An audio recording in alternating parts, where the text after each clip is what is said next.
வர வர நீ நேரத்தோட வீட்டுக்கு வர மாட்டேங்கிற. என்ன விஷயம்? ஒரு இடத்துல லேட் எடுத்துப்பா, அவ்வளவுதான். நான் ஏன் நேரம் ஆச்சுன்னு கேட்கறேன். என்கிட்ட எதையும் மறைக்காம சொல்லணும். டேடி, இந்த ஹால்ல நீங்க இருக்கு, டேடி கிடையாது, ஃப்ரெண்டு தான். உங்ககிட்ட நான் ஏன் போய் சொல்றோம்? என்ன வேணாலும் கேளுங்க, சொல்றேன். இந்த வயசை பத்தி எனக்கு தெரியும்டா. இந்த வயசுல உனக்கு ஏதாவது புதுசா லவ் எக்ஸ்பீரியன்ஸ்? ஒண்ணும் மாட்ட மாட்டேன். இந்த வயசுல என்ன 3 பொண்ணு காதலிச்சா தெரியுமா? ரொம்ப இன்ட்ரெஸ்டிங்கா இருக்கு. சொல்லுங்க, என்ன இன்ட்ரெஸ்டிங்? இந்த காலத்து காதல் மாதிரி நினைச்சியா? அந்த காலத்து காதல்லாம் வெறும் கண் பார்வையோட சரி.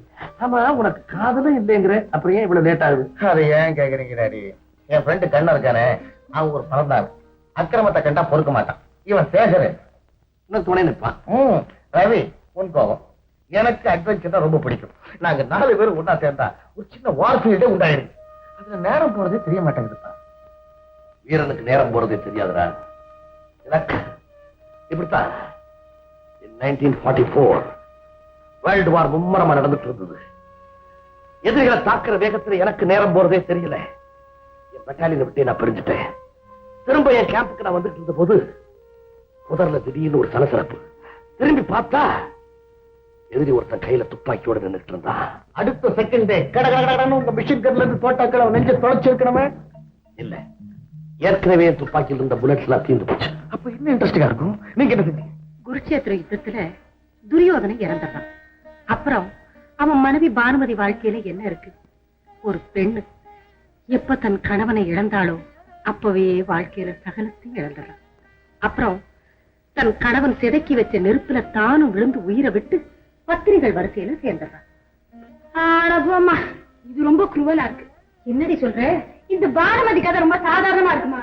அன்னைக்கு ஒரு நாள் சொன்னிய இந்த காந்தாரி கதை, எஸ்பெஷலி சாவித்திரி கதை, அதுல இருக்க உருக்கமும் தியாகமும் இதுல டெஃபினட்டா கிடையாது. இதுல தியாகம் இல்லைன்னா சொல்றேன். ஒரு பெண்ணு தன் கணவனுடைய பிரிவை தாங்காம தன்னை உயிரோட அழிச்சுக்கிறா. இதுல உருக்கம் இல்லைன்னு சொல்றீங்க? இல்லவே இல்லம்மா, இல்ல இல்ல இல்ல. பிரமாதமா நீங்க ஐடியா பண்ணிருக்கீங்கம்மா. நான் என்னன்னு சொல்லல, அதுக்குள்ள ரசிக்கிறீங்க. நான் சொல்லட்டுமா? உங்க துப்பாக்கியில தோட்டா இல்லன்னு உங்களால காப்பாற்றப்பட்ட அந்த எதிரிக்கு மட்டும்தான் தெரியும், மத்தவங்களுக்கு தெரியாது. நீங்க செட்டான அவனை புதகோயில தள்ளி விட்டுட்டு அவன் முன்னாடி துப்பாக்கியை நீட்டி உன்னை சுட்டுடுவேன். மத்தவங்க எல்லாம் கண்ணை கீழே போடுங்கன்னு சொல்லிருப்பீங்க. அப்புறம் வெறும் கண்ணை கீழே போட்டுருப்பாங்க. அப்புறம் என்ன, நீங்க எஸ்கேப் ஆயிருப்பீங்க. அந்த 3 பேரும் அவனை காப்பாத்துவாங்களா இல்ல உங்களை தொடர்ந்து வருவாங்களா? கிளவர் பாய், கிளவர் பாய். நான் அப்படித்தான்டா எஸ்கேப் ஆனேன். ஏய், எப்படி நீ யூகம் பண்ண? என்னப்பா 24 மணி நேரம் மிலிட்டரி கதையா சொல்லிட்டு இருக்கீங்க. நீங்க என்ன பிளான் பண்ணுவீங்கன்னு எனக்கு தெரியாதா? அக்கா, யமனோட வாதாடி இழந்த கணவரை மீட்ட சாவித்திரி கதையில நிச்சயமா உருக்கம் இருக்கு. பானுமதி மாதிரி சாவித்திரி தற்கொலை பண்ணிருந்தா அவனுக்கு வாக்கு கிடைச்சிருக்கும். அவன் என்ன சொல்றா பாத்தீங்களா? பானுமதி தற்கொலை பண்ணிக்கிட்டாளாம். ஏமா, கணவனுக்கு கண்ணு தெரியலங்கிற காரணத்துக்காகத்தான காந்தாரி தான் கண்ணை கட்டிக்கிட்டா.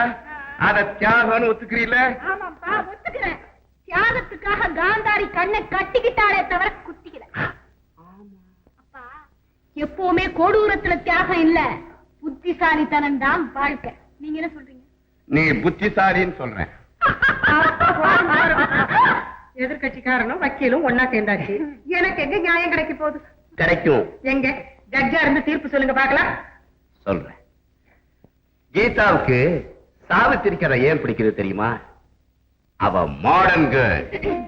இது சீட்டிங் வேர்ல்ட். யார் ஏமாத்தலாங்கிறதா இப்ப இருக்கிற உலகம். அதனால எவங்கிட்ட பிள்ளை வரம் கேட்டு அவனை ஏமாத்தி தான் கணவனை மீட்ட சாவித்திரி கதை தான் உன் மகளுக்கு. No argument, judgment is delivered. என்னமா அது? கடைசியில அப்பா உனக்கு சாதகமா தீர்ப்பு சொல்லிட்டு போயிட்டாரு. அப்பா சொன்னதுதான் தீர்ப்பு. அம்மா, சேகரையா வந்திருக்காருமா? அப்படியா? பாத்தம்பி, எப்படி இருக்கு? ஏன் பாக்க? ஏன் ஒரு மாதிரியா இருக்கு? ஒண்ணு இல்லையா, நல்லாதானே இருக்கேன்.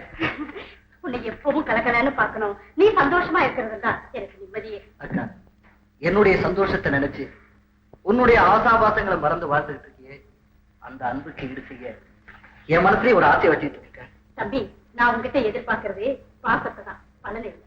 நன்றியை மறந்துட்டா நாயை விட கேவலமாயிடுவாக்கா. நான் படிச்சு முடிச்சு சம்பாதிக்க ஆரம்பிச்சதும் நீங்க கல்யாணம் பண்ணிட்டு சந்தோஷமா வாழ்றத பாக்கணுங்கிறத என்னுடைய ஆசை. மங்களான வெளிச்சத்துல கவர்ச்சி நடனம் ஆடுறவனை மங்களகரமா பார்க்கணும்னு ஆசைப்படுறிய தம்பி. என்னை யாரும் கல்யாணம் செஞ்சுக்கிட்டு குடும்பம் நடத்தணும்னு விரும்ப மாட்டாங்க.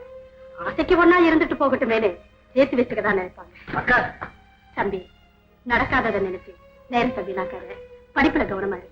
ஆமா, ஹாஸ்டலுக்கு ஃபீஸ் கட்டணும்னு சொன்னேன்ல, கொஞ்சம் இந்த இதுல 200 ரூபாய் இருக்கு, கொண்டு போய் கட்டிடு.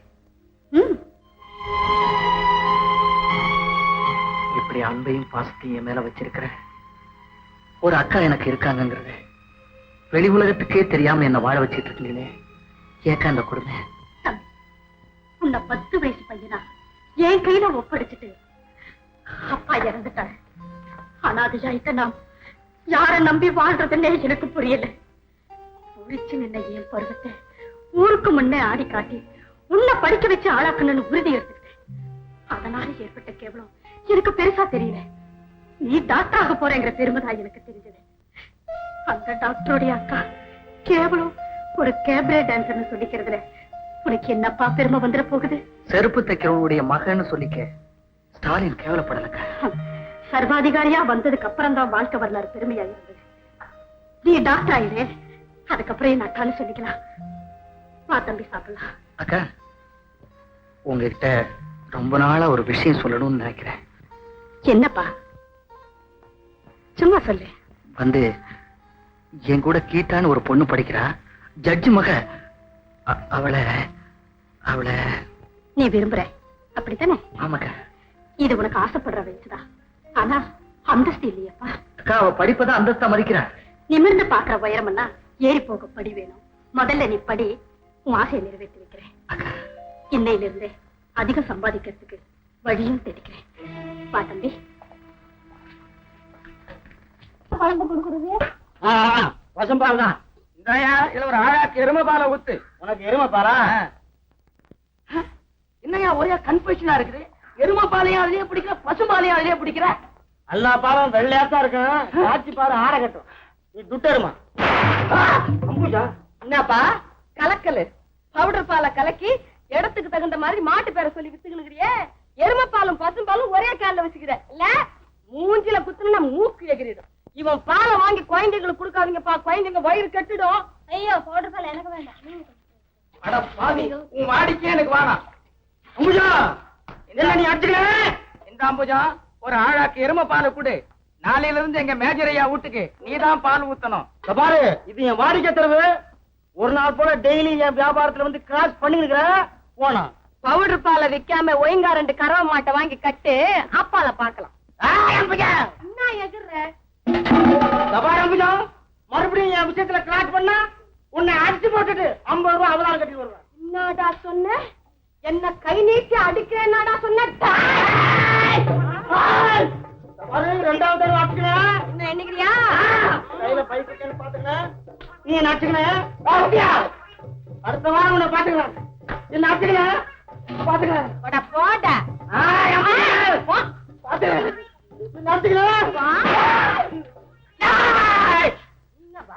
ஒண்ணு இல்ல, அவனை ரொம்ப நாட்டுக்கிட்டு அடி வாங்கிக்கிறேன். காணா பெண்ணாத்திக்கின்னு வர்றா. விஷயத்துக்கு தான் நம்ம அம்பு சக்கிறாள். அவளை இன்னாம அவ்வளவுதான் அணக்கவரில் வாழ்க்கிறான். ஏற்கனவே அவளுக்கும் எனக்கு தகராறு இருக்குது. அம்பு சட்டை நான் கட்டுக்கிறேன். நம்ம 3 வாடிக்கை தெருவை வச்சுக்கலாப்பா. நம்ம பொய்ப்பே பூடிச்சு இன்னும் செய்யறதுன்னா பிரியல. அப்ப என் கையில விடுப்பா. பாட்லடி பழமன்னா இன்னும் நச்சுக்கினேன். பாட்டில தூக்குல 60 அடிக்கு ஆளை நிக்க மாட்டான். ரொம்ப நேரமா நான் நின்றுட்டு இருக்கிறேன். நெருப்பு கேட்டு சிகரெட் வாங்கினேன். எங்கப்பா? எச்சாய் போச்சு, மன்னிச்சுப்பா. அப்பால சொல்லு. பால்ல தண்ணிக்காக அப்படின்னு பேட்டையில பேராகி பிடிச்சு அவன் பேரை கெடுக்கணும். அப்ப நான் கண்டுக்கிறேன். என்னப்பா பலானவே வாங்கி தர்றேன். எப்படி அவன் பேரை கெடுக்கிறது? அத்தை சொல்லு. வாஜார அவன் வச்சிருக்கிற பால்ல தெரியாம தண்ணிய கலந்துட்டான். அவன் பேரு கட்டிடாதோ சுமாரி. இம்மா துண்டு பாட்டில வச்சு அவளை 6 கம்பி என்ன வைப்பேன். அது எப்படி வாஜாரு? அவ வச்சு நிறுற பால்ல பாயசனா கலந்துடும். வாடிக்கை வீட்டுல 4 பேர் அவுட்டான அவனுக்கு 6 வருஷம் தண்டனை. ஐடியா ஷோக்காக்கிதுப்பா. ஆமா கொலாந்து என்ன ஆச்சு? இப்ப எப்ப செய்ய போற அத்தை சொல்லு. நாளைக்கே செஞ்சிருவோம். சரிதான்பா. ஆமா கொலாந்துக்கு எங்க போறது? வா பிரிஜாண்ட வா பிரிஜாண்ட. அட பாவி பசங்க, பால்ல தண்ணி கலக்காதவள ஜெயில தள்ள பாக்குறானுங்களே. யார் அது பால்கார அம்புஜம்?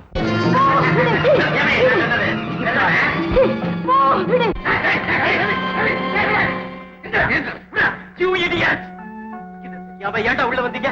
வாச கதவை திறந்து வச்சவனுக்கு ரொம்ப இக்கிரம் தெரிஞ்சு. சரி அந்த பொண்ணை விடுறா. நம்ம போமா வெளியில. இவளுக்கு நான் பாடம் கொடுத்திருக்கேன்.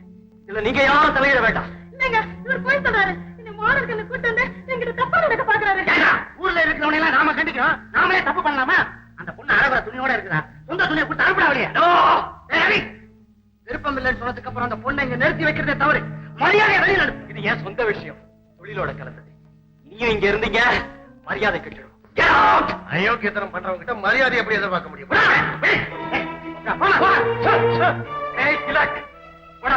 எல்லாம் ஒட்டா சேர்ந்து போதாண்டா உங்களுக்கு. வாடா. ஏறும் ஏன் சொந்த விஷயத்துல தலையிட நீயா? ரவி என்னடா அதெல்லாம்? கோவில் அப்படி போகலன்னா என்ன நடக்கும்? போலடா, என்ன நடக்கும்னு சொல்லி தெரியாது. அதை என்ன தெரிஞ்சுக்கலாம். என்னடா ஃபைட்டிங் பிக்சருக்கு போலாம்னா இங்கேயே ஆரம்பிக்கிறீங்க? கண்ணா, என் சொந்த விவகாரத்துல தலையிடுறவன நான் மதிக்க மாட்டேன். ஒழுக்கம் கட்டவன நான் ஃப்ரெண்ட்ஸா எடுத்துக்க மாட்டேன். போடா மொரட்டு தாப்பன் பிள்ளைக்கு மூளை எங்க இருக்கும்?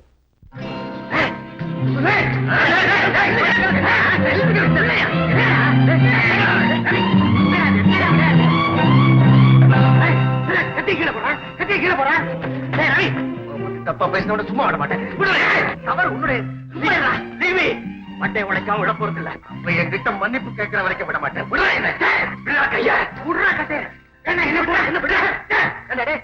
உங்க ரெண்டு பேருக்கு என்ன மூளை கட்டு போச்சா? இத்தனை வருஷமா ஒன்னா பழகிட்டு ஒரு சின்ன விஷயத்துக்காக அவன் கத்தி எடுக்கிறான், நீ கட்டை எடுக்கிற. உங்களுக்கு நல்லா இருக்காது. நான் உங்களை அனுசரிக்கிறேன், நீங்க தான் என்ன அனுசரிச்சு. அன்னைக்கு பிரபாகர ஆட்கள் ஒரு பொண்ணுகிட்ட கலாட்டா பண்ணும் போது நாம 4 பேரை சேர்ந்து அவனை அடிச்சோம். இப்ப நீ செய்யறது தப்பு தாண்டா. அவனுக்கு ஒரு சட்டம், உனக்கு ஒரு சட்டமா? பெரிய சட்டம். உன் அட்வைஸ் தான் நாட்டை திருத்த போத. கண்ணா, இனிமே ஒத்து வர மாட்டான். இவனுடைய ஃப்ரெண்ட்ஷிப் எனக்கு தேவையில்லை. நான் வரேன். Good bye. என்னடா இவன்? கண்ணா, திலக்கு எப்பவுமே இப்படித்தான். கோவம் வந்தா போயிடுவான். எல்லாம் நாளைக்கு சரியா போயிடும். ஏன்டா அறிவு கட்டவன, உனக்கு எத்தனை தடவை சொல்றது? பொம்பளை என்ன ஏன்டா அப்படி லோ லோ லோன்னு அலையிற? வீக்னஸ் ஆயிசே. கலைஞனுக்கு கற்பனைகள் அதிகம். அதிகமா இருந்தாலும் ஆபத்து. ரவி, 4 பசு ஒன்னா சேர்ந்திருந்தா சிங்கமே தாக்க பயப்படுண்டா. நம்முடைய ஃப்ரெண்ட்ஷிப்பை பார்த்துட்டு பெரிய கோட்டையா நினைச்சுட்டு இருக்காங்க. அதுலயும் குறிப்பா திலக்கு நமக்கு வலது கை மாதிரி. இன்னைக்கு நடந்த தவறுக்கு நாளைக்கு அவங்கிட்ட மன்னிப்பு கேட்றான். ஏன்டா அப்படி ஈரச்சவர் மாதிரி நிக்கிற? சரின்னு சொல்லேன்டா. ஓகே, என் கௌரவத்தை நான் எப்பவும் விட்டு கொடுக்க மாட்டேன். இருந்தாலும் நம்ம ஃப்ரெண்ட்ஷிப்புக்காக. ஆல்ரைட். கண்ணா, நீ ஒண்ணு செய், நாலஞ்சு செய்யறேன். ஒன்னா கேள்றா. நாளைக்கு வரும்பொழுது திலக்க கூட்டிட்டு வந்துரு. அவனே இப்ப கோபத்துல போயிருக்கான். இங்க கூப்பிட்டா வருவானாடா? எல்லாருக்கும் பொதுவான ஒரு இடத்துக்கு அவனுக்கே தெரியாம அவனை நான் கூப்பிட்டு வந்துறேன். இவனை நீ அங்க கூப்பிட்டு வந்துரு. சமாதானம் பண்ணி வெள்ள புறா பறக்க விட்டுருவோம். என்னடே, இதை நீயே முடிவு பண்ணிடு. எங்க மீட் பண்ணலாம்? My favourite place. எனக்கு பிடிச்ச இடம் ஹோட்டல் மூலைட்.